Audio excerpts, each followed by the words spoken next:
Now it's time for today's perspective, and we're talking about something a little bit different today. We're talking about ballet, and if you think of an artist standing on the tips of their toes, but perhaps performing a pirouette, I suspect you probably have an image in your head of a female ballet dancer. But why can't it be a man? Well, that is the message today that my guest, Kadeem En Pointe, has been delivering for years. His love of ballet, along with others, taking him across the world to perform. But before we talk to him, let's just watch a quick extract of his work.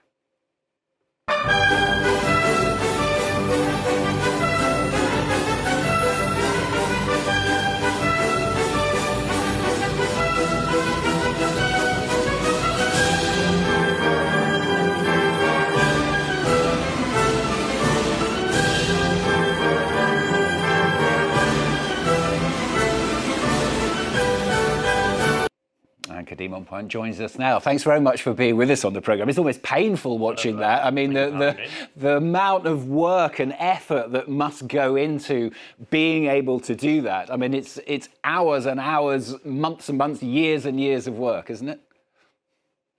Years and years of hard work, definitely. But in the end, I guess it's all worth it when you see kind of the finished product, both performing it and being able to watch it back in the end.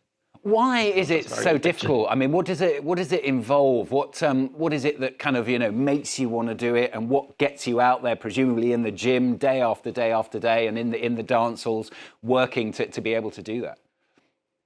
Yeah, I mean, I want to preface always by saying I'm not a professional dancer with a company.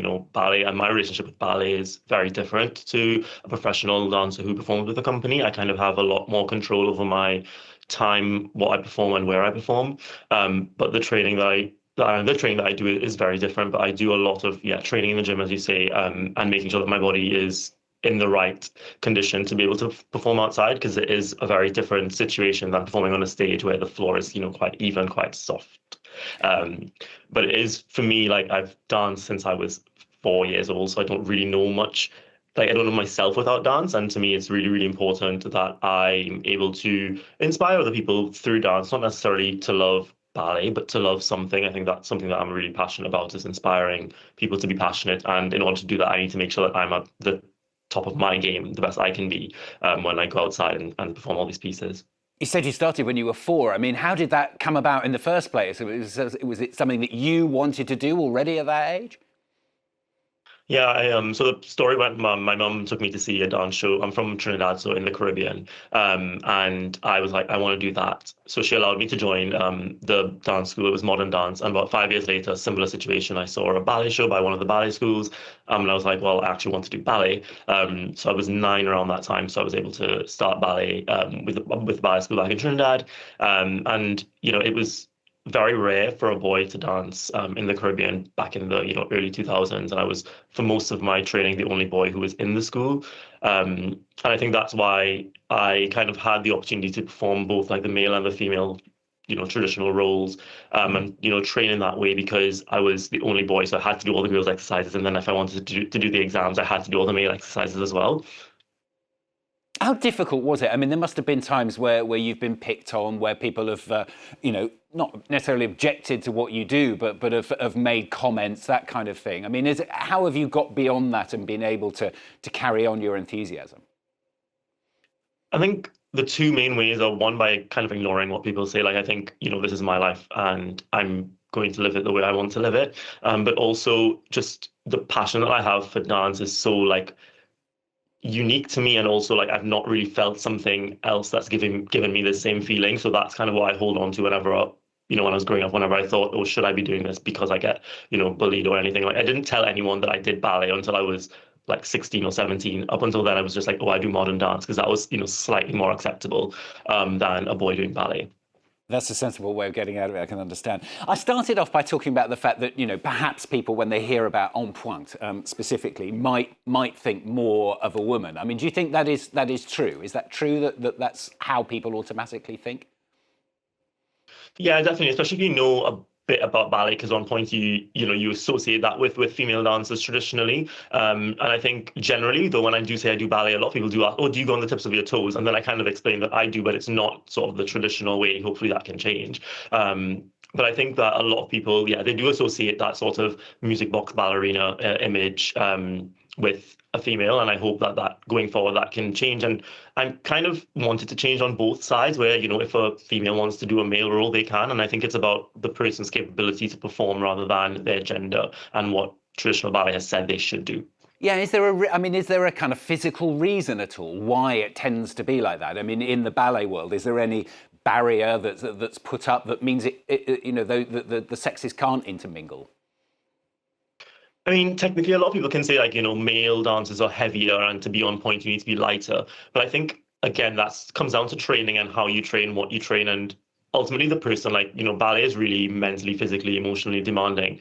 And I think the way that you approach it can kind of, it gives you the output. So if you train a certain way to be on point, then there shouldn't be a reason why you can't be on point. And vice versa, if a girl wants to do things that are like double tournées, which are two turns in the air, which usually male dancers will perform, there's no reason that they can't do that by amending their training patterns.